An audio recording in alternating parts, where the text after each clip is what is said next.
Hermanos,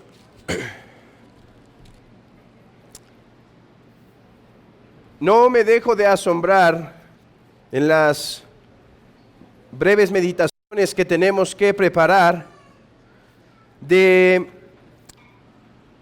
la cantidad de enseñanzas y de formas de ver a Cristo que tenemos en el Antiguo Testamento.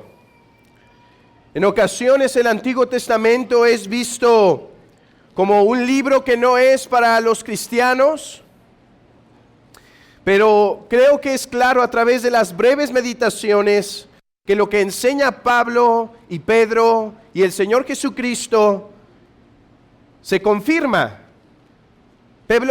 Pablo dijo que las cosas que se escribieron en el Antiguo Testamento fueron para nuestra enseñanza.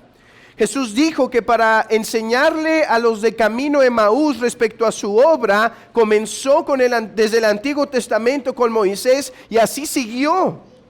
Y esto se confirma una y otra vez en nuestras breves meditaciones.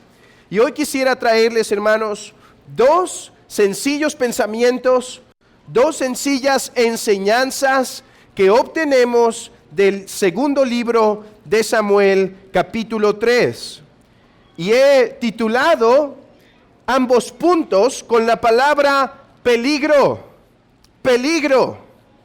En primer lugar, el peligro de la hipocresía. Y en segundo lugar, el peligro de un corazón deseoso de venganza. Comencemos con el peligro de la hipocresía. Abner había levantado a Isboset, hijo de Saúl, para hacer frente al reinado de David, como lo vimos en la breve meditación de la semana pasada.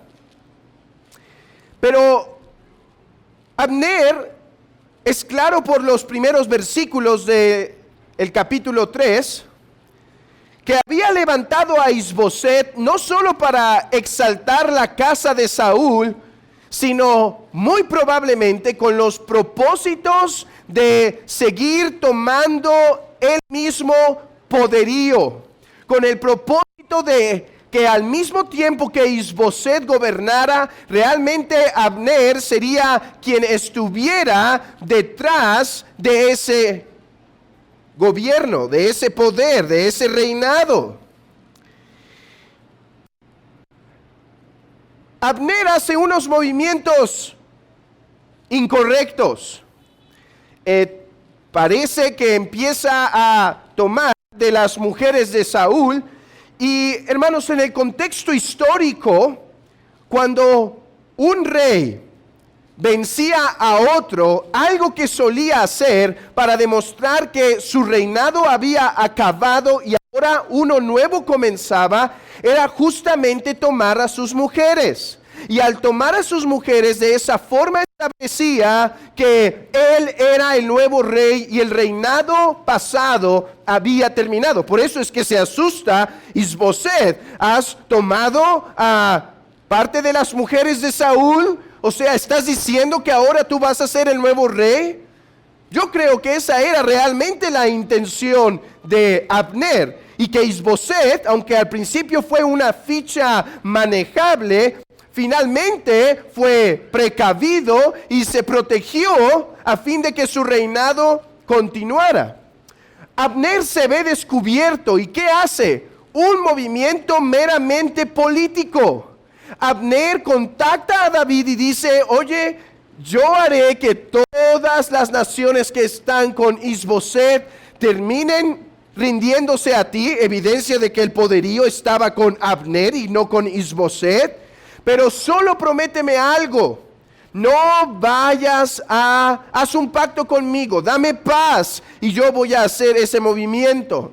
David accede y finalmente hacen paz. Él le pide prácticamente una prueba de esa fidelidad que iba a tener Abner y pide a su esposa Milcal que había otra razón, que la vamos a ver más adelante en las breves meditaciones, había otra razón por la cual le interesaba a Saúl tener a Milcal cerca. ¿Cuál era esa razón? Ella era hija de Saúl, así que si había descendencia de ella, nuevamente otro reinado de la descendencia de Saúl se podría levantar. Por eso le interesaba tenerla dentro de su reino. Bueno, ¿a qué les quiero llevar en este momento? Hermanos, Dios no puede ser burlado. Dios estaba detrás de todo esto. Él estaba dando a David el reino. Absolutamente. Dios usó a Abner para seguir estableciendo el reinado de David, para que todas las casas de Israel terminaran bajo su poder. Y a través de las intenciones meramente políticas, superficiales de Abner, a través de esas decisiones no interesadas en una verdadera religión, en una verdadera intención, sino meramente externas, Dios estaba confirmando el reinado de David. De eso no hay duda. Pero el punto es lo siguiente: ¿cómo termina Abner? ¿Cómo termina Abner su tiempo? Asesinado. Y esto me lleva a meditar y reflexionar y traer esta exhortación a la iglesia de Dios y a los congregantes que frecuentemente nos visitan en esta iglesia. Cuidado con la hipocresía o con el mero externalismo, porque podríamos engañar a los hombres, pero Dios no puede ser burlado. Su maldad lo terminó alcanzando. Ahorita vamos a ver si lo que hizo Joab fue correcto. Pero sea como veamos lo que hizo Joab, Dios había alcanzado a Abner. Dios había finalmente alcanzado a Abner. Su juicio estuvo sobre él. Y es que Abner no fue a David con un verdadero deseo de arrepentimiento. No fue diciendo: David, he entendido que Jehová, el Dios de Israel, está contigo y yo equivocadamente me he rebelado contra él. Ahora vengo y me pongo a tu servicio porque quiero seguir a Jehová, el Señor, con todo mi corazón, con toda mi alma, con toda mi mente. No, él dijo: a ver, ya no me sirvió aquí con Isboset, voy a morir, por lo tanto, déjame arreglar algo para al menos vivir con David. ¿Con quién me conviene estar? Pero ese movimiento político externo es una evidencia de algo que a Dios no le agrada. ¿Eres tú como un Abner? Uno que está congregado en la iglesia de Dios, incluso quizá pertenece a la membresía de la iglesia de Dios, pero donde realmente hay solo un externalismo, en donde se ha limpiado externamente de las cosas sin un verdadero arrepentimiento. Sí, ahora ya no visito esos lugares, sí, ahora ya no digo esas palabras, sí, ahora ya no hago esas prácticas, pero rendirme por entero en mi corazón a Jesús el Señor y darle toda mi vida y servirle y luchar contra mi pecado con toda sinceridad, aún en lo íntimo de mi corazón, es algo que no he dado y no pienso dar. Bueno, quien tal haga debe ver en Abner la mano de Dios juzgando a un hipócrita. Cuidémonos, por lo tanto, de la hipocresía. ¿No advirtió esto nuestro Señor Jesucristo a los discípulos cuando entrando en la barca les dice: guardaos de la levadura de los fariseos? Y empezaron a preguntar: ¿es porque no trajimos pan que nos está reprendiendo? No, es sobre su hipocresía. Guardaos de aquellos que pueden limpiar el vaso externamente, guardaos de aquellos que limpian el sepulcro por fuera y son blancos y muy hermosos, pero por dentro están llenos de huesos de muertos, o son ese vacío limpio por fuera y sucio por dentro. Guardaos de la hipocresía. Amigo, visitante, querido visitante que constantemente vienes a esta iglesia a reunirte, o tú que confiesas ser creyente, ¿está tu vida caracterizada por hipocresía? Por vivir externamente limpio, pero internamente con demasiada podredumbre. Sí, teme a Dios, porque todo lo que el hombre sembrare, eso también segará. Guardaos de la hipocresía, pues esta nos alcanzará al final, tarde que temprano. Pero en segundo lugar, el peligro de la venganza. Joab ve que Abner sale pacíficamente del reinado de David. Y Joab se indigna con David y viene y le dice: ¿Qué pasa? ¿No sabes que este tiene malas intenciones, que es un hipócrita? Quizá le estaba atinando Joab, pero presumía demasiados dones para leer el corazón.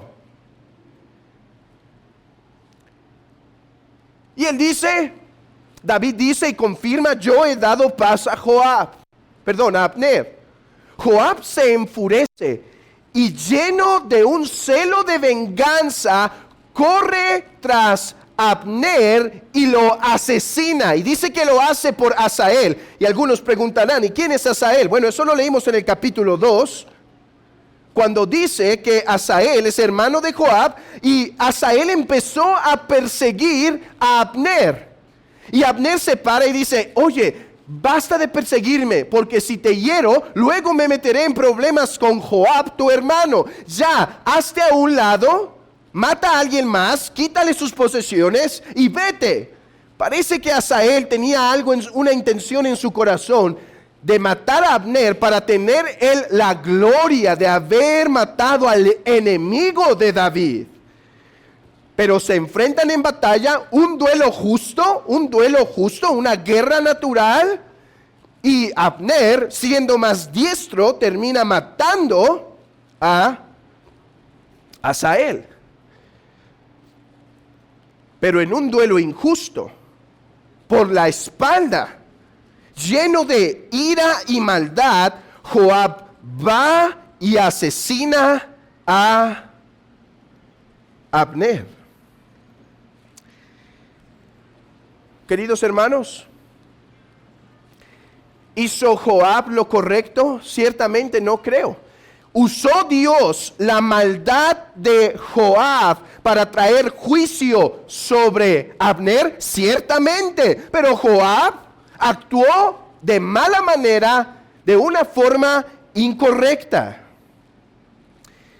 Y queridos hermanos, esto me lleva a intentar hablar al corazón de esta iglesia. Porque cuán propensos somos, queridos hermanos. Cuán propensos somos a tomar venganza por nuestras propias manos en diferentes ámbitos. Si uno reflexiona, si tomáramos el tiempo, como dice el salmista, que estando sobre nuestra cama reflexionaríamos, ¿cuántas veces no nos daríamos cuenta que nuestro corazón no es muy diferente al de Joab? Uno que intenta tomar venganza con su propia mano. Quizá en el matrimonio, si yo reflexiono, como a veces intento arreglar los problemas con mi esposa o con mi esposo, me daré cuenta que es a través de la venganza hacer justicia con mi propia mano. O en otras ocasiones, en circunstancias en la iglesia, ya sea con un hermano o ya sea con alguna decisión de la iglesia local, algo que me encuentro ofendido, e intento actuar de mi propia mano, intento actuar tomando venganza por mí mismo, en lugar de dejar las cosas en las manos de Dios. Hermano, piénsalo. Piénsalo un momento, medita en tu corazón, seamos honestos y permitamos que la palabra venga y abra el corazón como una espada para discernir los pensamientos de nosotros. ¿No hay veces, hermano, durante esta semana en la que has intentado quizá tomar venganza por tu propia mano? Queridos hermanos, David, en esta acción de Joab, refleja el corazón de Cristo que nosotros deberíamos imitar. ¿Qué es aquello que nos puede guardar de la venganza propia, de tomar justicia por nuestras propias manos? Bueno, una verdad que hemos analizado continuamente es entender la providencia de Dios. Entender la providencia de Dios y dejar las cosas en sus manos. Ok, Abner ha venido y ha buscado paz, pero quizá está siendo hipócrita. ¿Qué debía hacer Joab? Señor, pero dejaré eso en tus manos. Tú lo has de manifestar. Estoy indignado por esta circunstancia. Se me viene a los pensamientos que fueron por malas intenciones, pero yo no puedo discernir los pensamientos. Yo los dejo en tus manos, yo los pongo en tus pies. Y tú demuestra verdaderamente si yo estaba mal. Imaginen que Abner hubiera manifestado verdaderos frutos en el futuro. Y tú manifestarás o que yo estaba mal y mi pensamiento era incorrecto, o simplemente que discernía conforme a la verdad. Pero no dejaré que mi venganza y mi celo propio me hagan actuar en contra de tu voluntad. Pero ¿qué otra cosa, hermanos, puede ayudarnos a guardar nuestro corazón de la venganza? Hermanos, el amor de Dios y el amor de Cristo, por cómo nosotros hemos sido recibidos, por cómo nosotros hemos sido perdonados. Hermanos, pensémoslo por un momento. ¿Cuántas veces, querido hermano, Dios no ha sido paciente con nosotros? Cuando nuestra misma hipocresía se ha manifestado, quizá porque tengo que decirles algo, queridos hermanos, todavía todos nosotros tenemos un poquito de Abner, de a veces querer aparentar. ¿Y cuántas veces Dios no ha sido paciente con nosotros? Él no toma a sus hijos y con ira y venganza actúa con ellos para destruirlos, sino que es paciente y los guía más bien al arrepentimiento. Y pensemos en el Evangelio. ¿Qué ha significado el Evangelio para nosotros? Que cuando Adán pecó y los hombres pecaron, Dios no los aventó a la muerte, Dios no cayó en su juicio sobre ellos, sino que envió al Señor Jesucristo para morir por sus pecados, hermanos. Este es el carácter que el cristiano debe manifestar en sus relaciones matrimoniales, familiares, en sus relaciones más extendidas, en trabajo o familia más extendida, en sus relaciones en la iglesia, en sus relaciones unos con otros, con la iglesia como una organización completa. Esta es la actitud que debemos mostrar, una que refleje el carácter de Cristo, en que siendo aún sus enemigos, Cristo murió por nosotros. Es el Evangelio lo que puede mover al cristiano a apaciguar esa ira para apartarnos del carácter de Boanerges y esperar así no solo la paciencia para ver si lo que yo pensaba se demuestra, sino el deseo que incluso esa persona encuentre la vida y la salvación y la paz y sea prosperado en todas las cosas. Hermanos, yo he sido exhortado en esto en mi corazón, porque este es el carácter cristiano, de dejar de desear muchas veces esa venganza de decir, han actuado mal, que el juicio de Dios caiga sobre ellos. Incluso cuando podemos tener razón en esos pensamientos. Y más bien pensar, Señor, bendícelo. Bendícelo con verdadero arrepentimiento. Prospéralo. Hazle bien. Queridos hermanos, Joab es el ejemplo que no debemos seguir, que nos apunta a Cristo, a quien sí debemos seguir. Y David es el ejemplo de uno que perdonó a su enemigo y le dio paz, así como Cristo a nosotros, amada iglesia. Y eso es lo que a nosotros nos mueve a vivir con ese carácter que imita al Señor Jesucristo. Que la palabra de Dios caiga en nuestros corazones y que el que tiene oídos para oír, oiga lo que el Espíritu dice a su iglesia. Amén.